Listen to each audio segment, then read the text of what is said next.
Sokolate, tumbuh dari keluarga petani kakao, memotivasi Irwan Ibrahim untuk mendirikan Sokolate pada tahun 2013.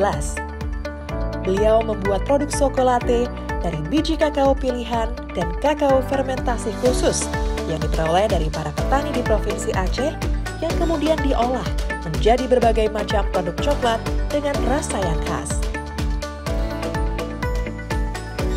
Sokolate merupakan satu-satunya home industry yang memproduksi coklat olahan pertama di Aceh. Produk olahan Sokolate berupa bubuk permen, coklat batangan, minuman, dan berbagai jenis makanan dengan bahan dasar olahan coklat. Selain mendirikan Sokolate, Irwan juga aktif menjadi penyuluh bagi petani kakao sebagai wujud mimpinya mensejahterakan petani kakao di Aceh.